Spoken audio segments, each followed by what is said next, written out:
Okay, members, you're hereby summoned to attend the monthly meeting of Business and Culture Committee to be held hybrid and remotely via WebEx and physically in the chamber in the Guildhall in Derry. If I take the attendance, please. Alderman Chelsea Cook. Apologies. Alderman Guy. Here, Stephen. Alderman Middleton. Here, Stephen, online. Councillor Raymond Barr.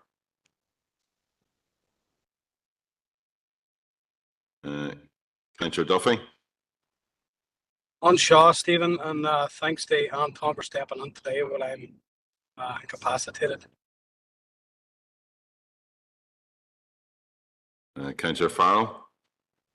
Here. Councillor Harkin. Councillor Hart's apologies. Councillor Hutton.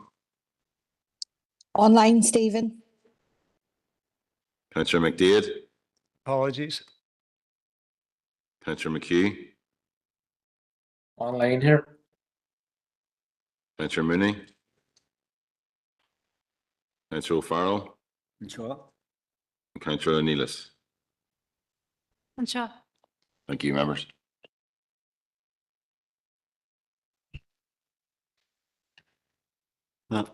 I'll read the broadcasting statement here. I'd like to remind everyone present, physically present at this meeting or in attendance remotely, that this meeting will be broadcast live to the internet and will be capable of repeated viewing. This broadcast may be terminated or suspended in accordance with our protocol. Due to your attendance at this meeting, you're consenting to being filmed and to the use and storage of these images for broadcasting or training purposes for the purpose of keeping historical records and making those records available to the public. Members and approved speakers are reminded that to only have their mics and cameras on while speaking at the meeting and to use the chat facility to highlight a request to speak. A copy of the Council privacy notice may be found on the Council website.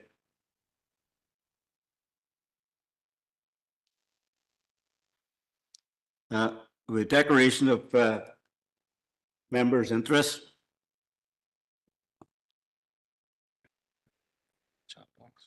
Chair, just going to ask, just member of the Peace Plus Board. Of one item of chairperson's business, and that's Collier Neelis. It's just to request an update on the local economic partnerships. I know that the paper was brought into the Business and Culture Committee in January, and there was to be an action plan brought in by March, so I'm not sure whether that's come forward or not.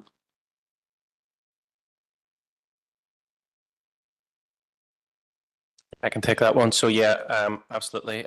So I suppose in terms of local economic partnerships, we as a council were the first council to establish our partnership as per the paper. At that time, the Department for Economy had hoped that that the business case for the funding would be approved by the Department for Finance, you know, by March, basically. That business case has just gone under the system, and we attended a meeting actually on Thursday of Friday morning, actually, last week, with officials from Department for Economy and the other 10 councils. So the business case is in the system now, and they're hoping it'll be approved by June. So what the department had asked us to do was not to progress until the guidance notes were issued in relation to the eligibility criteria and that type of thing for the funding. Now, we have received notification the funding is in place. It is there for 3 years. They have asked us for expenditure profiles, and what they're projecting to do is that obviously there will be the year one, which has started, will be 30% funding, and then year two, 120%, year three, 150%, the way the department is profiling it.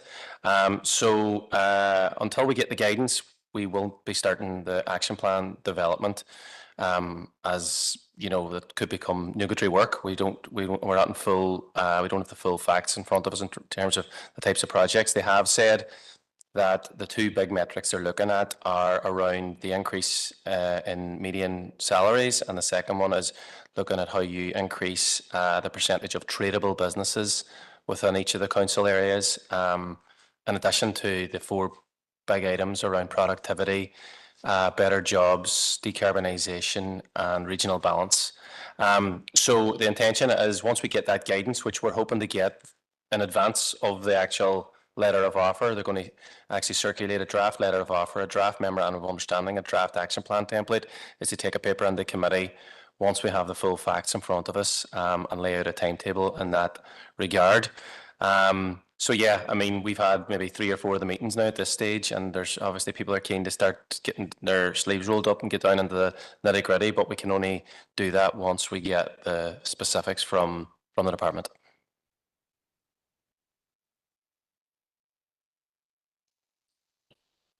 Good, Kevin. Next item on the agenda is item number 6, matters arising from the open minutes of the Business and Culture Committee held on Tuesday, the 11th of March, 2025. And Eileen's looking in to speak on that one. Thank you, Chair. Members, just to note, on BC 5925, our legal services team have just asked us to note and confirm that you're content with one of the licenses that that DFC have issued to us is actually for 2 years for a number of their sites. So if members are content to approve that license, extend that license for 2 years as opposed to 1, I don't think it makes any intrinsic difference. I think they were trying to be efficient and issued it for 2 years, which we're content to sign a license on that basis for 2 years for a number of the DFC sites. As you'll recall, that's for just temporary licenses or easements that we would have had required for various events throughout the events calendar of council.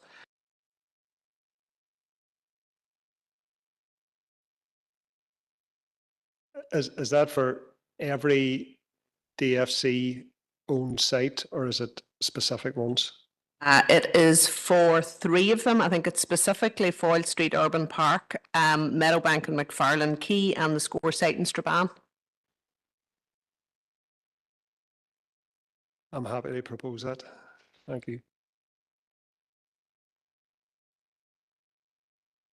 Was seconder? Yeah.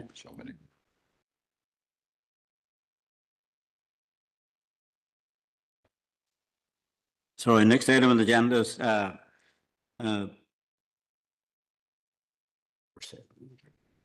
number 7, Business and Culture Directorate Annual Service Delivery Plan to 2025-26, pages 13 to 186. I'll bring Stephen up and help.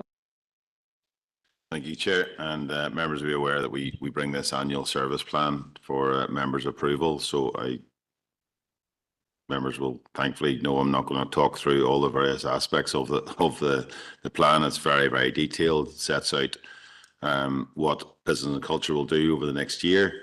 It's clearly not carte blanche approval, because everything we do then subject to papers that will come back into members. But what it does do is communicate our objectives from the corporate plan, and also sets out the improvement objectives for the year. The document has been screened, and it's been screened out for quality, but again, as a stress, as each action becomes a reality and we bring papers in, we do further quality screening and rural proofing, etc. on it. The financial implications are it all stems from the rates. So as members will be aware, it follows the rates process, and then we go into the budgeting process of working out exactly what we're going to spend each area of the rates on. So the full report is there for members' consideration. I appreciate it's a really big document and a lot to read through. So as always, although we're seeking members' approval, we're happy to kind of take any questions between now and full council when it's ratified.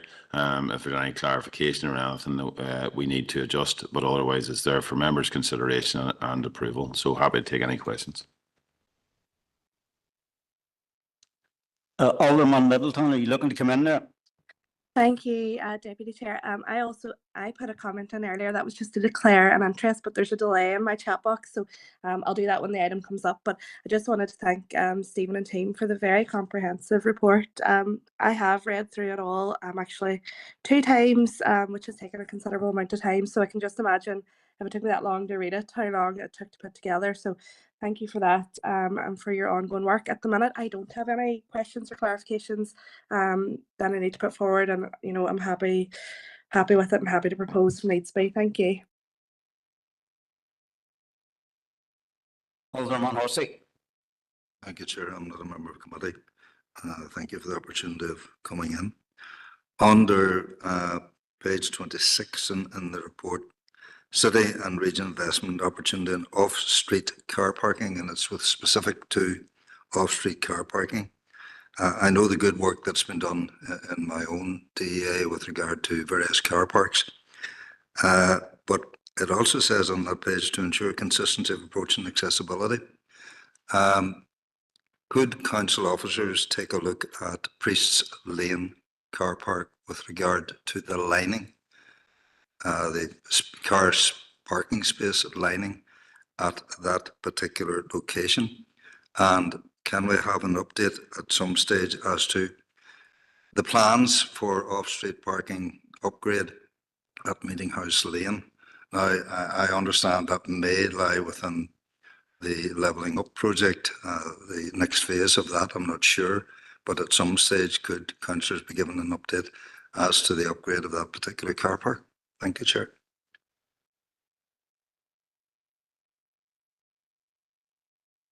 Yeah, obviously happy to do so. I'm just checking there is a paper in confidential on car parks, so when we get that, there'll be some of it will be covered in that, but we're happy to take away any of those other queries. Appreciate that, Chair. Thank you.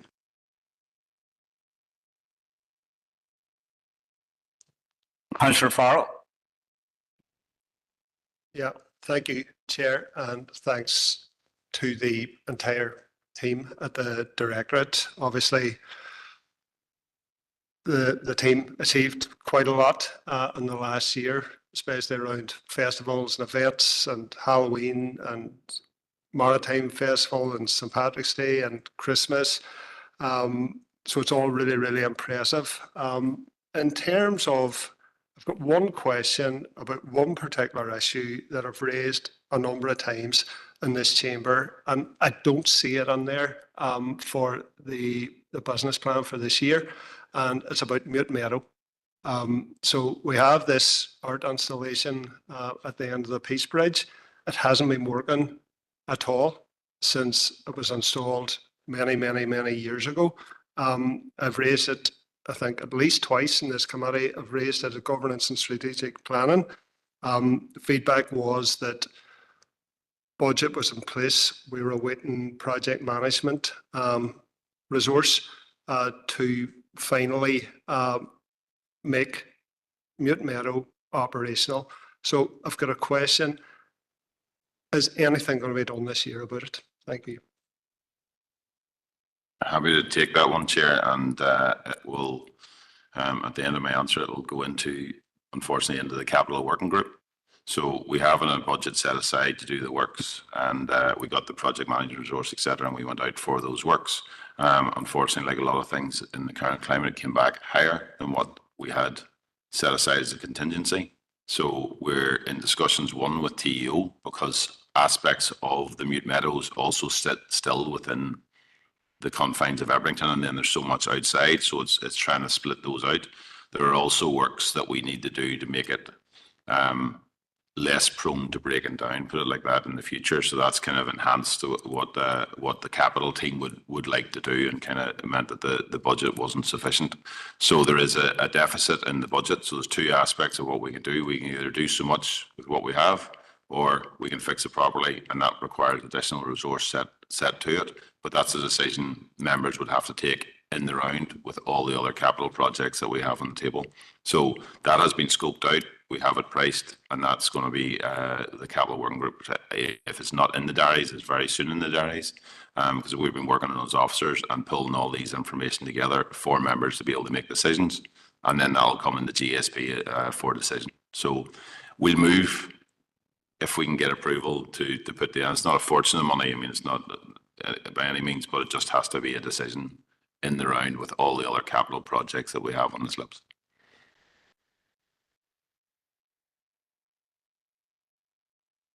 Councillor Needless. Does this report need a proposal? Has it been proposed already? No? I think from recall, Alderman Middleton proposed it, so would you? I'm happy to second it, yep. Happy to second it. And listen, thank you. The amount of actions and the work that's been going on in the past year is very evident through this report, and the amount of progress and the actions going forward it's amazing. And, you know, without this committee, without the Business and Culture team, the whole council area would be very less animated and fun to be in. So thank you for that. And yeah, I'm happy just to second it. And Sinead.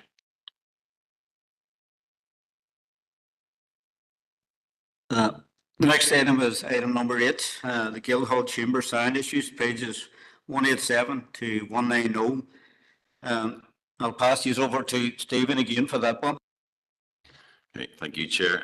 Members will be well aware over the last year or so the issues that we've been having with sound in the Guildhall, and particularly online coming into the chamber and not intermittent maybe in the chamber as well.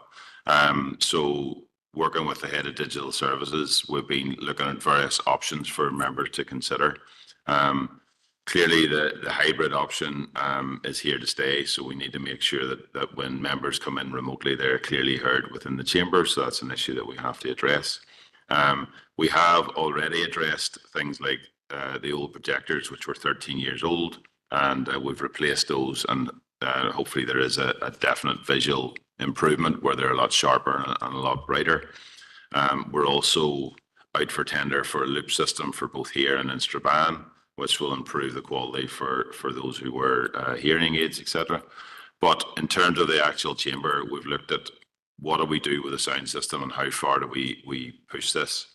And if we were to replace everything, and that is the absolute gold standard of what we want to do, we believe the cost would be in the region of excess of £200,000. There's an awful lot of work that would need to be to replace all of these mics, all of the kit that's in front of us. All of that would have to be redone in terms of the panels, because it's not going to be resized, etc. So there is the kind of what you would do if you were doing everything. And then we've looked at, well, how can we address the sound issues in a relatively speedy fashion, while we consider whether at some stage we will have to replace all of these mics. There's no question, but our information is they're good for at least another 2 or 3 years, and we can get parts for them, etc., which will also fall into it. So to cut through all of that detail, basically we have 2 options for members to consider, which is basically doing everything, and that would be a substantial cost, and then there's additional building work on top of that. There's a slightly more cost-effective solution at this stage, was to spend in the region of £25,000, which would replace all of the speakers. This will not be nugatory work, because they're up-to-date speakers that then can be incorporated into a wider refurb at a later stage. So what we're asking members to do is approve that as our option, so as we can go to tender and get an exact tender price and come back for approval on that. But equally, we would work with the finance team and the senior team to scope out what would the full refurb be, and at what point would we need to do that in the next 2 or 3 years. And so we can plan financially for that through the rates process, while we fix the sound issues, which is clearly a problem for everybody within the chamber. So happy to take any questions, and if I can't answer them, Paul will at the back of the room. Alderman Hussey. Chair, I'm not a member of committee, but as members know, I have voiced my concerns about this issue for some considerable time. The system that is here has not worked the way it's supposed to work from day one. It's as simple as that. I think to only do the sound now would be a patchwork job, and I don't see the logic in it. The system needs replacement. End of story. The amount that is quoted there, 203,000.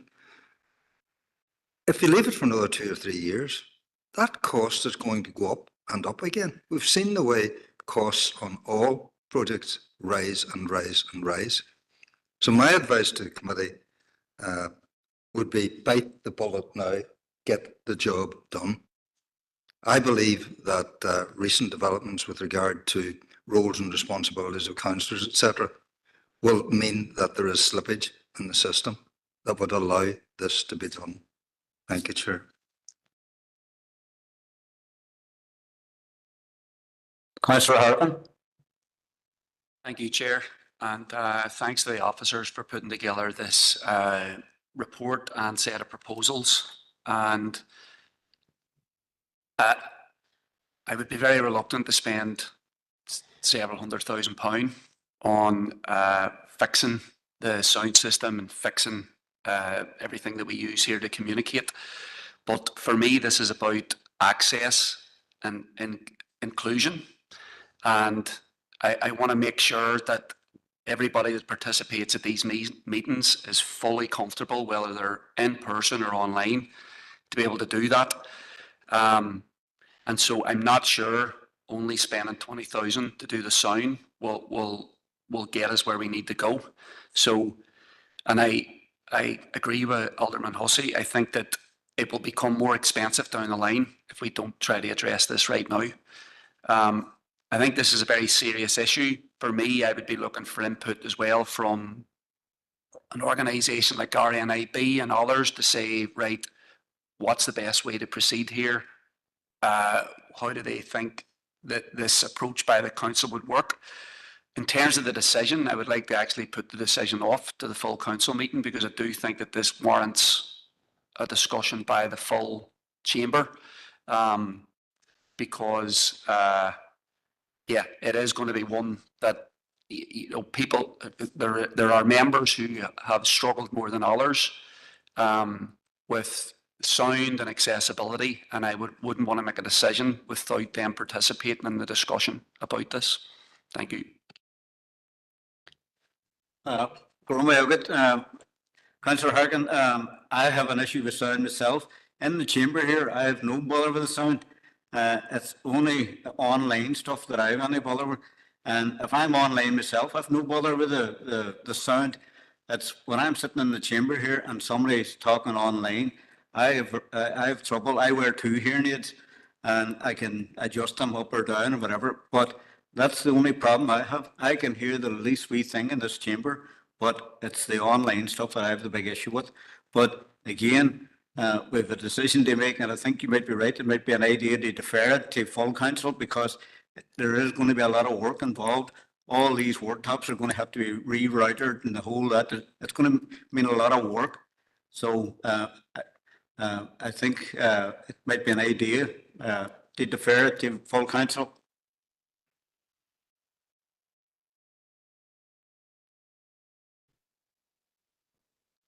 Go ahead, Councillor Mooney. Thank you, Chair, and thank you for the observations from Alderman Hussey and from Councillor Hargan. At the moment now, our view would be that we would be looking to recommend or put forward the proposals and the recommendation. Initially, they put forward the correction to sound on the basis of the £24,750. We note that 6.3, there's a process there to allow for officers to go and consult for the more substantive process. But I think at the moment that, and I've heard the arguments, it appears to be that the sound would be the issue for everybody at the moment. And I know there's a sound issue for some members in the chamber, as you just alluded to yourself, and I know that members of the public have issues in the public gallery as well, because we hear that from them. But at the moment, I think they incur any significant expenditure, especially over £200,000, given the fact that we know that, I don't know about yourselves, but I've got contacts from people whose rates bills are knocking through the doors at the moment, and they aren't very happy. I think they incur that kind of expenditure at this moment in time. We would need a bit more information. But I do think that there's a situation where the sound itself, as an isolated aspect of the chamber, needs addressed. But I think probably the overall aspect, we will need more information about what the level of detail of work is going to be involved, and the more substantive aspect of trying to rectify the whole situation.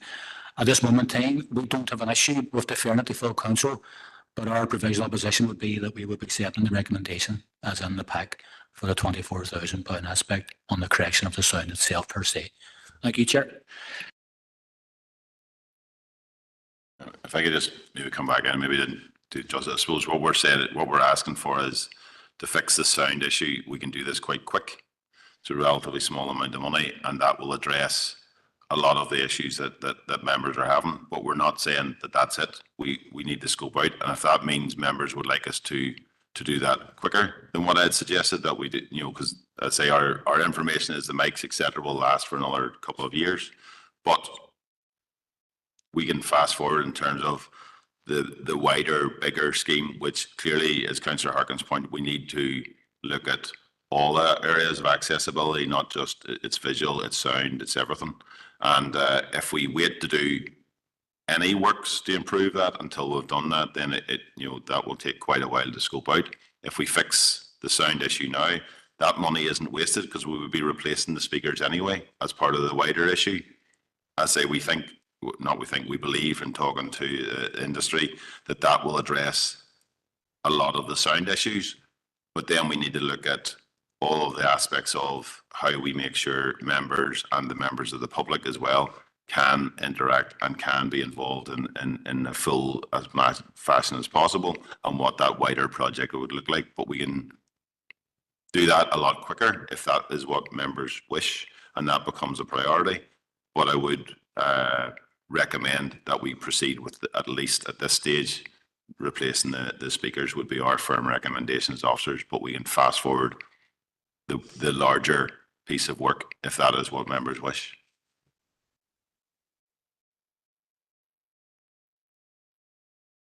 Coleraine Neelis. Just to say, I think Alderman Middleton's wanting an online there too on this one. Yeah, do you know what? The thing about it is the speakers are always going to be, once they're replaced, they're going to be part of the new system as well. It's a quick fix that we need now. We need the speakers done.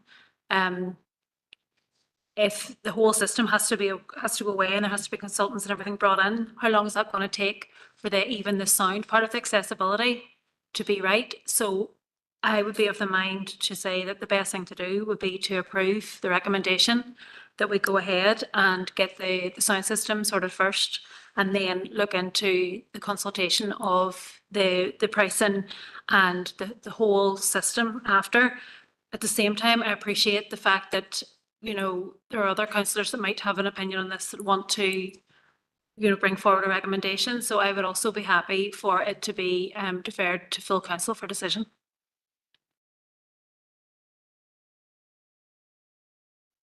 Is everybody happy then that we do that, defer it to full council? Alderman. Yeah, just to say, there's a cheaper option, and that is have a class for members on how to protect their voices and how to use a microphone properly.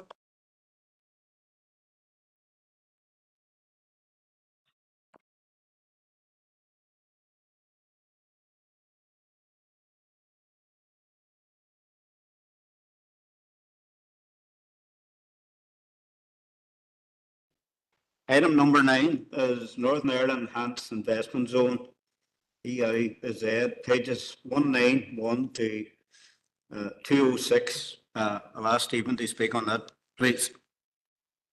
Thank you, Chair. And the purpose of this report is to update members regarding the NI Enhanced Investment Zone and the recent call for evidence, and seeking members' endorsement for the work that officers have done to date with regional partners and where we may proceed. So those members of Business and Culture and also GSP will be aware of work going back a number of years on, initially it was the Freeport's proposal, and we sought permission for Council to work with Belfast Council, Foyleport and Belfast Harbour at the time to work up a joint submission. That subsequently was then rolled into an investment zone as things changed, and then ultimately became this enhanced investment zone. There was a prospectus published last year in March 2024, but no detail was provided at that stage as what would be, what way this would look like for NI. The Department for Economy were taking it forward on behalf of UKG, and 150 million was set aside against this project. Between then and now, the department have been working with UK government as to what the details of that would be, and it has changed a number of times from in draft form, etc., to where we are now.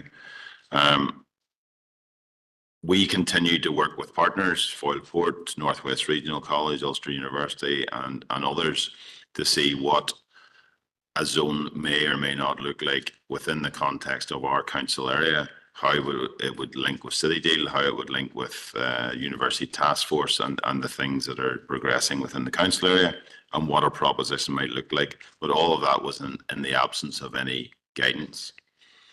Subsequently, late last month, in March, there was a local consultation session which were happening all over Northern Ireland. DFE have now provided guidance and issued a call for evidence. This call for evidence closes on Friday at 5 o'clock, so it's extremely tight in terms of asking for detailed, relatively detailed submissions for what an enhanced investment zone would look like. Also, what is clear within the call for evidence that realistically it is private sector led. They're looking for private sector investment, and they're looking for projects from the private sector that can be funded through the 150 million by DFE. This is no longer a project we believe in looking at that council can apply to, because it's just not framed in that fashion. Where our role now sits as one of supporting any projects that would come forward from this area, and we're aware of one project that will probably come forward, or will definitely come forward, through Foyleport. There may be others, but at this stage I'm not aware exactly of who is applying, as members would understand the time frame being so tight that anybody who's going to apply to this is already working on it, and they may well come to us at the last minute for letters of support or something in those guys. So at this stage, there's no implications as such financially or anything for elected members and or for this council, but we may well be approached by regional partners such as Foyleport to support their submissions as they work towards the deadline on Friday. It's clearly not ideal, but our understanding is this is where the department find themselves. These are the timeframes they have to work to, and they're working backwards from when they have to report to UK government. So happy to take any questions as much as I can answer them. I've provided as much guidance that I have in the appendices, and some was quite detailed. But if I can answer any of the questions, I will. But at this stage, I'm seeking just members' endorsement if we're approached by regional partners for letters of support. Thank you. Alderman Middleton, do you want to come in there again? Thank you so much, Deputy Chair. I just wanted to declare an interest as I'm a commissioner for the Foyleport. Thank you.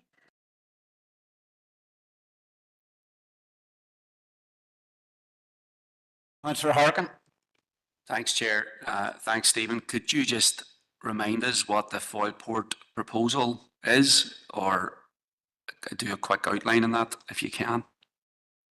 It'll be based around their lands. They obviously have there's planning permission at their lands for a data centre.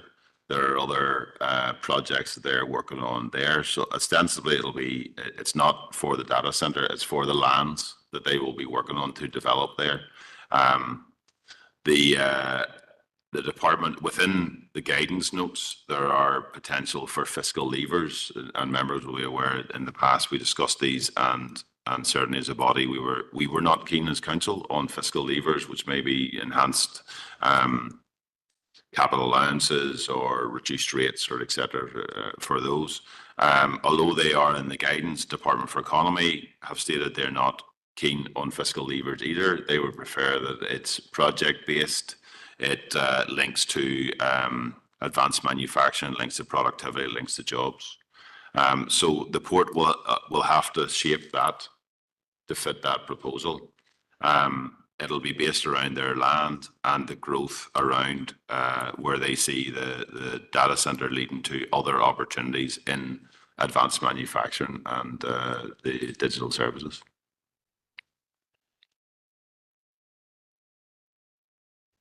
Councillor Farrell. Thanks, Chair, and thanks, Stephen, for this update. So our view is that these timescales extremely tight, extremely challenging, ridiculous, in fact. So we take some comfort from the fact that this council doesn't have to make a submission.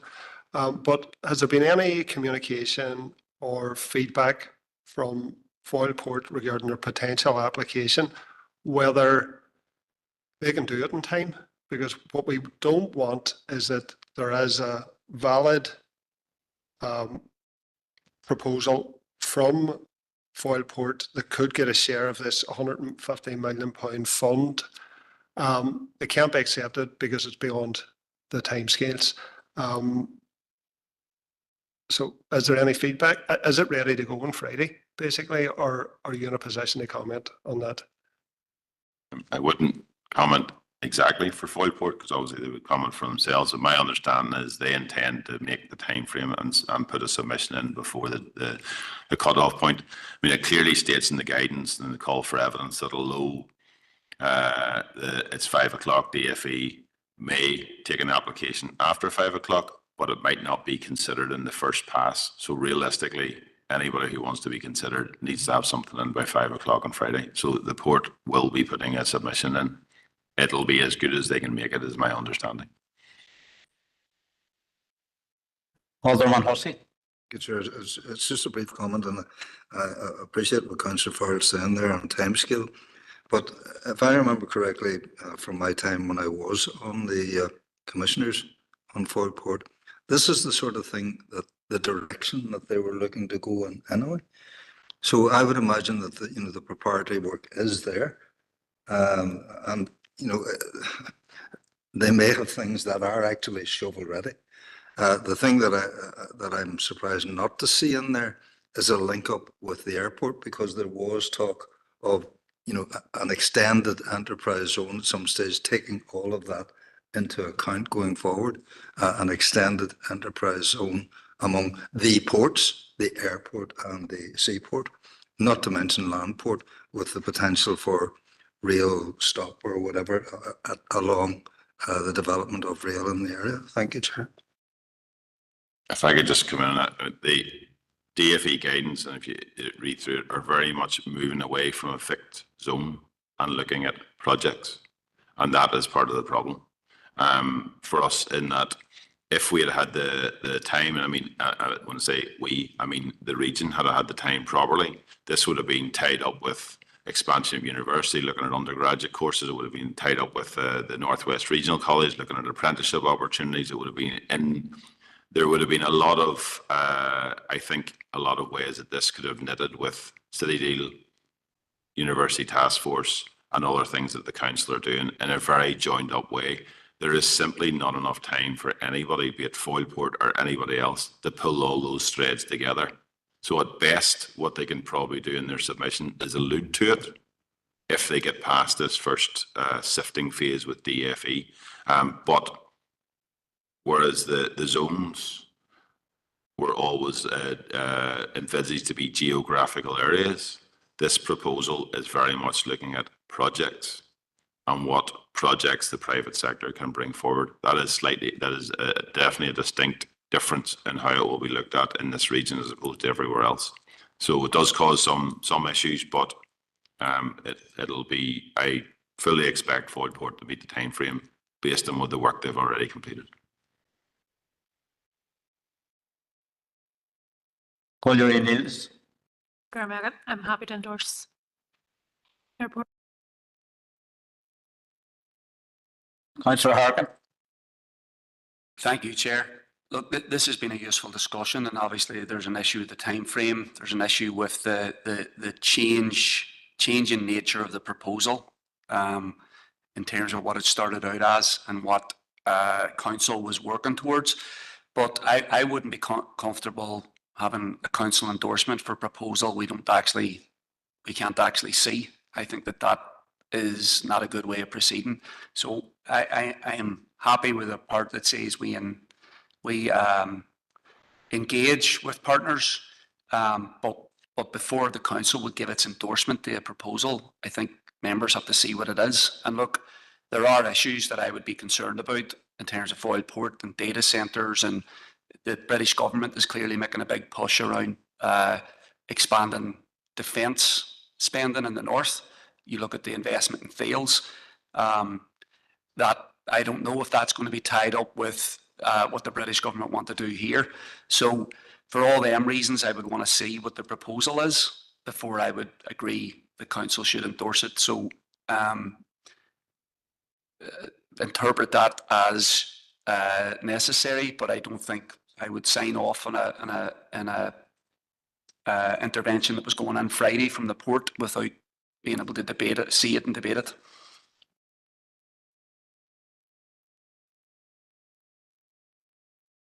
Anybody else want to come in that?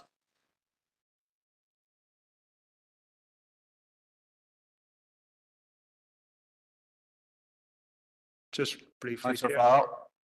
If Foyle Port make a submission, I understand that it doesn't need a seal of approval from this council.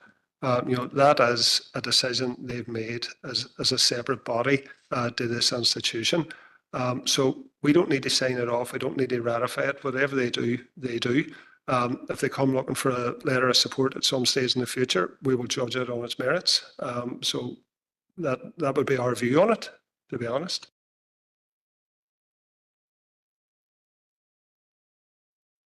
If I could just, I mean, if they ask for a letter of support for their submission for Friday, I suppose what I'm hearing is that at this stage, members will be uncomfortable without actually seeing what is it that's going in.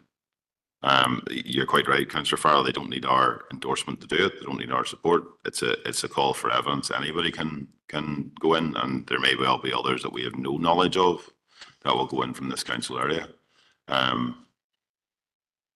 But if it's to be as rounded as possible, clearly they would seek council approval or council endorsement of that.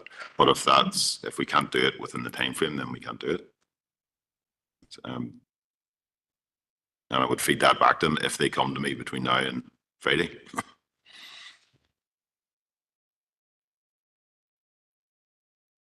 Colliery Neils? Can I ask for a 5-minute comfort break at all? Can we have a comfort break then for? Sure. Okay, 10 minutes then, go away.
Collier Needless.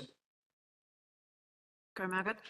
I'm just coming back to this conversation and around the support or endorsement going forward. We would be of the opinion that, you know, anything that addresses regional disparity is very important to this council area. And there's £150 million up for grabs here. Even if we could get some of that, it's really important for us to try and address that situation. So I would propose that we take this decision to vote.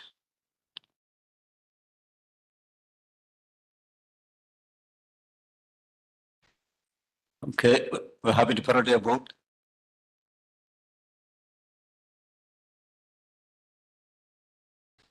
Thank you, Chair.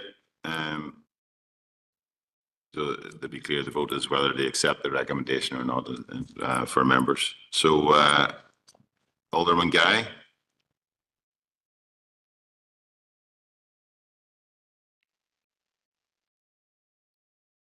Alderman Middleton. Due to my conflict of interest, I'm going to abstain. Okay. Sorry, Stephen, 4. 4. Thank you. Councillor Duffy. 4. Councillor Farrell. 4. And that'll be my full contribution to that meeting. There we go. Councillor Harkin. Against? Councillor Hutton.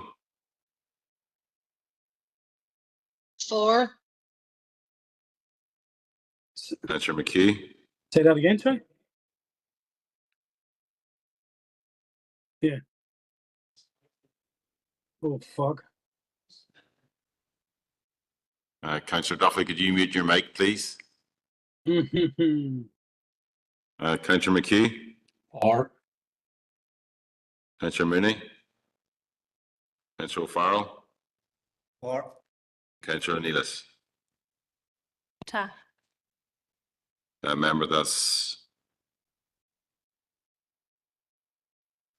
8 for, 1 against, and 1 abstention. So, so now the paper passes. Thank you. Go ahead, Councillor Harkin. Thank you, Chair. So does this now mean that we are going to send a letter of support for Foyle Port on Friday? Is that what we've just voted on? I'm just getting clarification right. Number 2, protocol is that this would have to be ratified at the full council meeting, to be quite honest. And there's lots of things that have been held up in this council on that basis. And then there's a call-in period as well. So we've been asked, we've now agreed as a council to support a proposal we haven't been able to see, which that's going to set a precedent, in my opinion, not a good one. And we're also now going to break council protocol by not taking this to ratification for the full council meeting because the deadline's on Friday.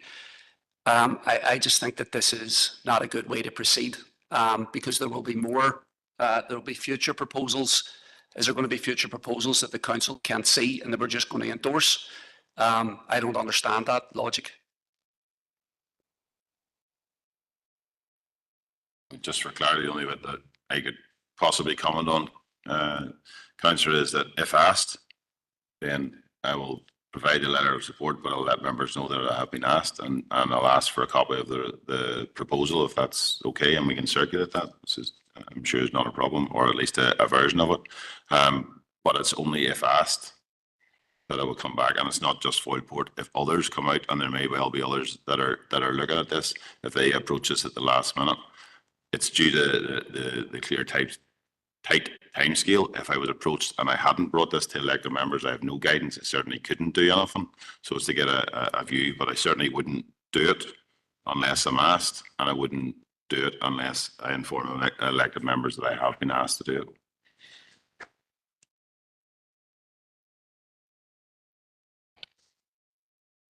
Councillor Harkin. Thank you. Yeah, look, Stephen, I understand that. You're being directed by us. You're not directing us. It's members that have made this decision, in my opinion, to send a letter potentially for a project done by Foyle Port that nobody knows what's in it. And the only people who would know that information are people who have privileged access because they sit on the board of Foyle Port, which I don't, and most other people don't. So I'm very uncomfortable with this decision, even though it seems mostly hypothetical because we haven't even been asked yet whether or not we want to actually endorse a letter for a project. Councillor Mooney. Thanks, Chair. I mean, I think we're sort of, my view on it is we're kind of proceeding on the basis that it is a hypothetical as such, you know, and given there's a tight time scale. But I think there's a safeguard in place, anyway, especially on a sort of, on a governance measure where the Director of Business has said that he would inform us if there is a request between now and Friday and thereafter. So it probably be helpful would be, Stephen, if you do receive a request at any stage, if you can get an email out to us with a proposed draft, and then we could come back to you on that basis anyway. I think everybody's views will be taken into account then on that basis, but that's going to leave it to that. But thank you, Chair.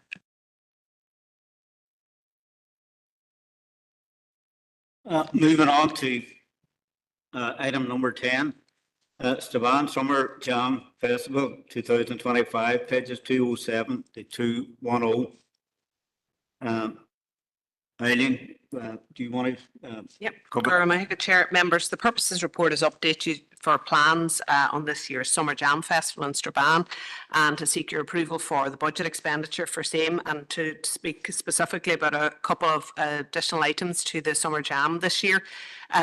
Members, it's Summer Jam, as you know, is a highly anticipated community celebration which takes place in Strabane each year. The 2024 event welcomed well over 9,500 visitors to the core streets in the town centre.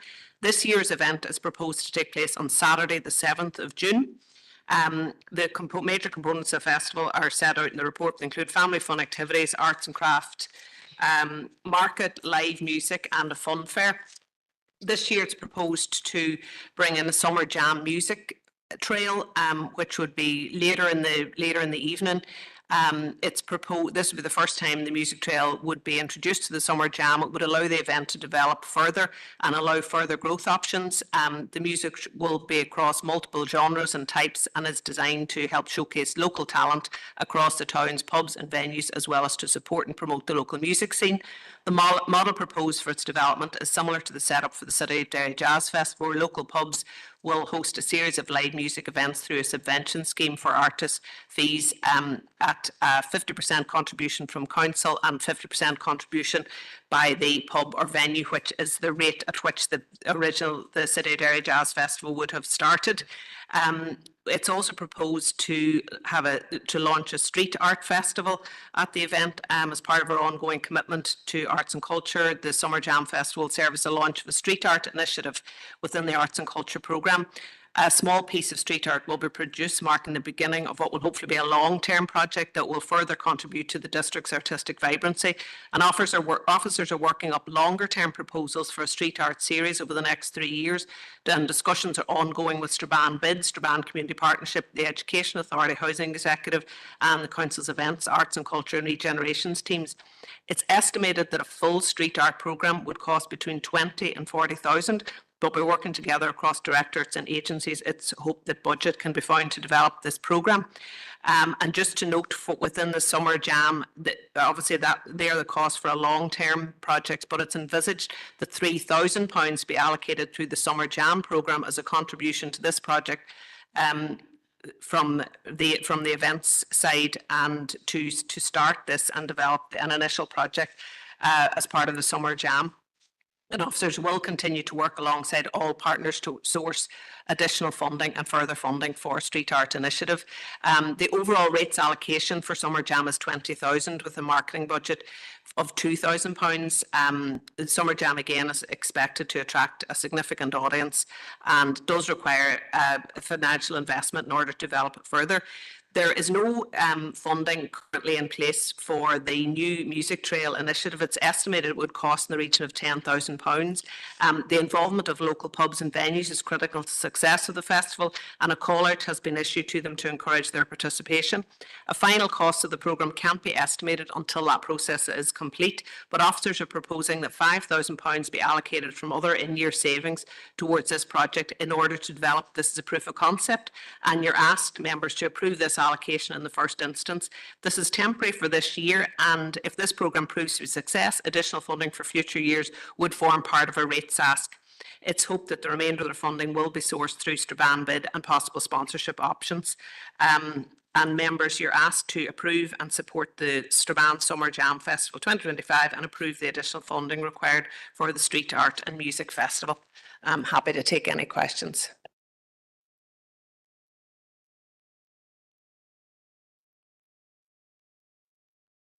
Alderman Hussey. Thanks for the opportunity, Chair, and thanks, Aidan, for the breakdown. Fairly exciting and welcome. Just with regard to the music trail, those venues that host, are they allowed to charge entrance?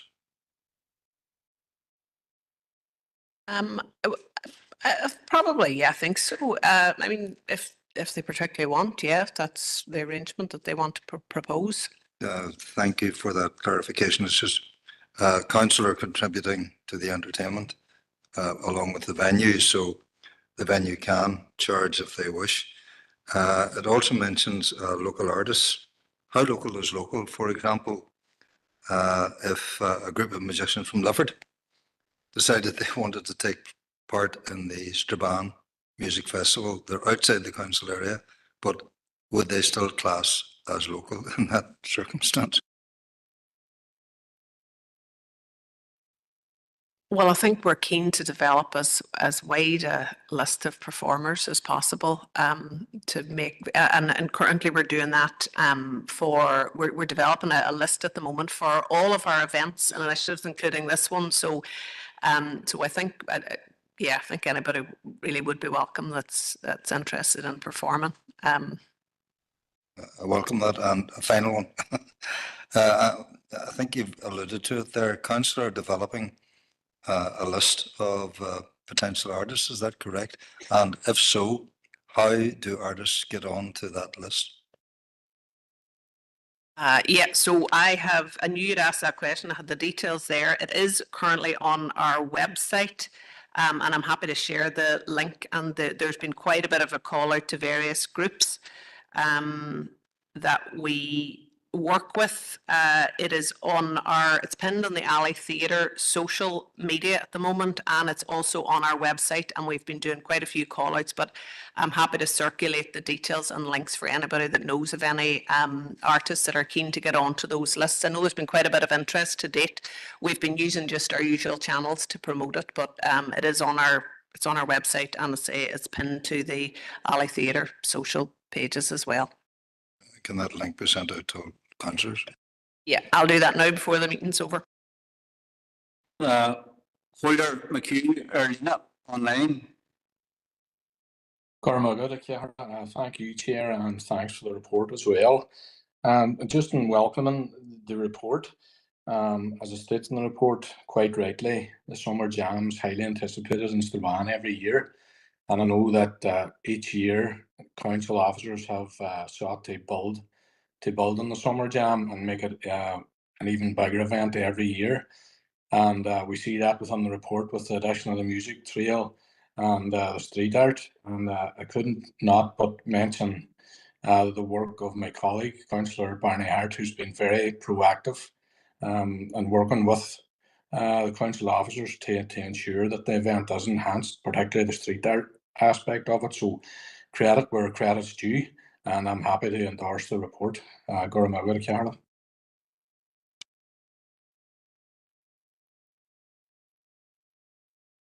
Councillor Mooney.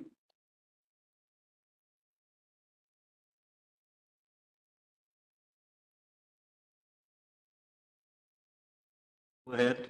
So members, I just also wanted to give you a quick update as well, just in relation, just when we mentioned the City of Derry Jazz Festival. I know you've been very keen that we push for sponsorship opportunities, and I just wanted to confirm with you that we just have had recent confirmation from EY of a sponsorship some sponsorship for the City of Derry Jazz Festival and for the Waterside Half Marathon.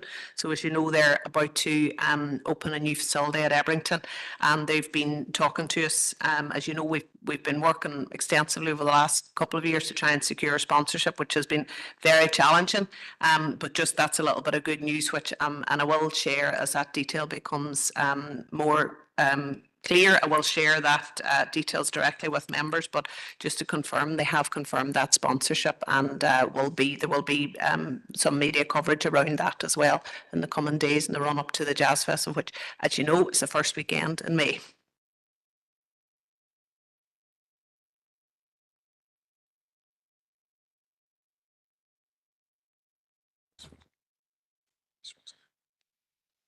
Corey Nevis.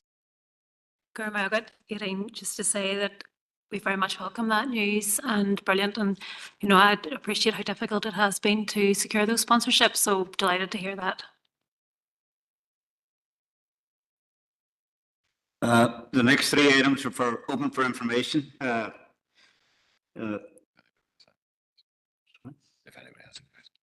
anybody has a question on them, go ahead. Councillor Harkin. Yeah, thank you, Chair. It's agenda item 11. I think it's great that Equity is going to be having their conference here in Derry on May 10th to 12th. It's also great that, in my opinion, that Equity has established a branch here. And I think that they're helping to raise standards for workers in the arts and culture. And I know that their branch is very much growing. So to have their national conference here, I think is a great development. And it's also good that we have been, as a council, liaising with both Equity and the Musicians Union on terms and conditions for workers in the arts and culture. And I read through the document there, and I think it's very, very comprehensive in terms of pay, establishing baseline pay, but also establishing positive baseline treatment for workers in the arts and culture industry. We know that we've got a lot of creative people here in Derry. We also know that a lot of workers here have struggled with the lack of contracts and subpar pay. So I think that the role of the union is very important, the role of the unions in lifting that. It's positive to see that some of the organisations are engaging with the unions now and setting contracts. So 3 points, 3.2 to 3.7.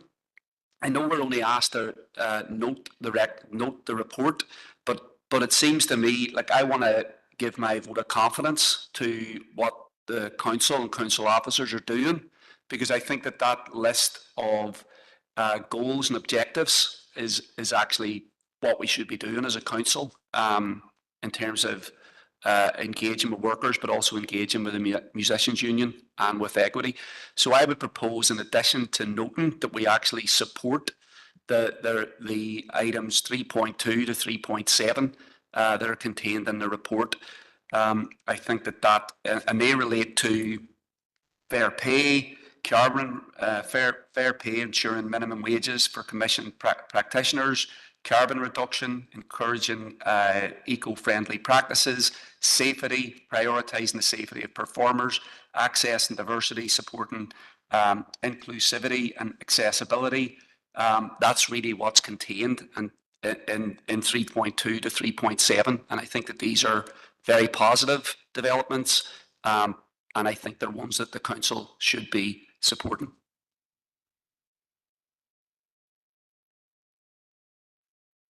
Alderman Hussey. The opportunity, Chair.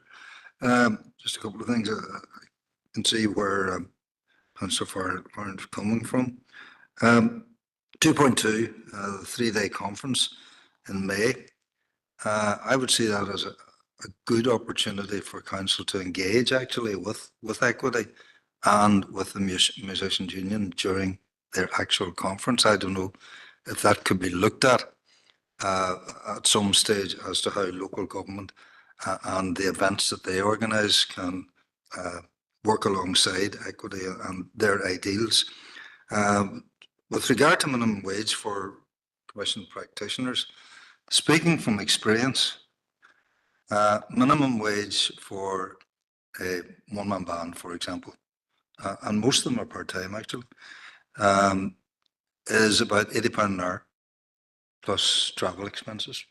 That's the average that I find myself looking at. So I'm wondering what sort of level do the union and Equity recommend as minimum, given that sort of, it's that sort of engagement with them, maybe during the conference, if the opportunity arose, that we could tease out. Thank you. Sure.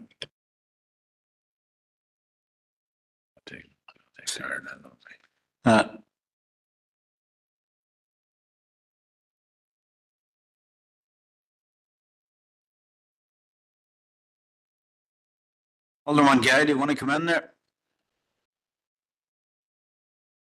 Thanks, Chair.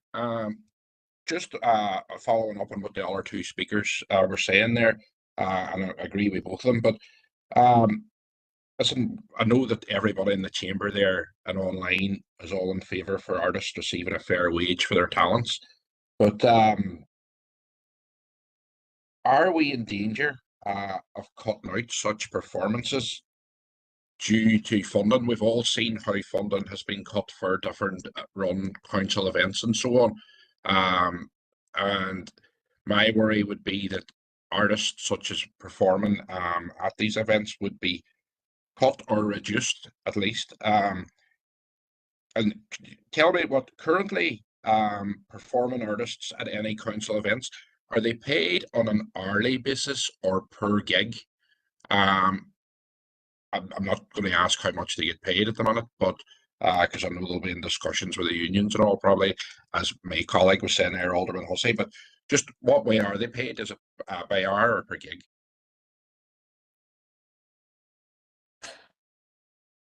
Do you want to answer? It depends on the artist, depends on the contract that we have with the artist. So there'll be a variety of arrangements across events for musicians. It would be probably fairly rare that they're paid hourly. They usually would submit a fee, but that's not wouldn't be a rule, as it were. Thanks, Eddie. Thanks.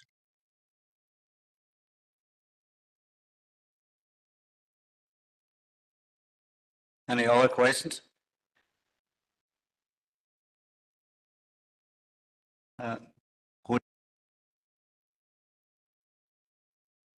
If we're moving on to the next agenda item, I have a comment to make, but if we're still on this agenda item, then I'll wait.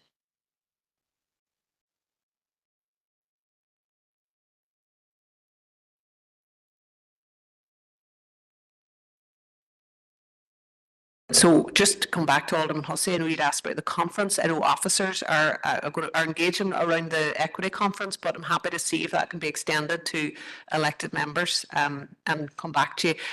I think the Arts and Culture Co-Delivery Group will be involved in that, and there are elected members on that, but I'm happy to look at that specifically. But I do know officers are going to be involved in that event. I welcome that, but it would be good to have elected members as well.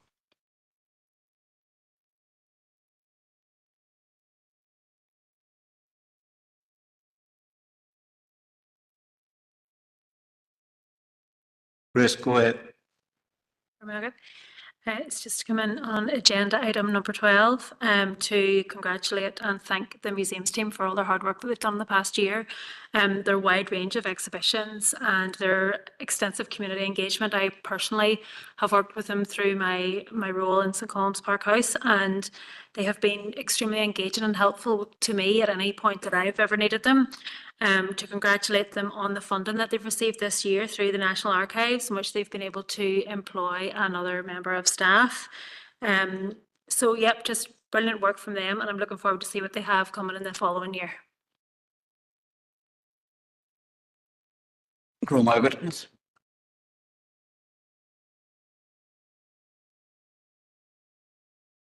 We need to move on to confidential here.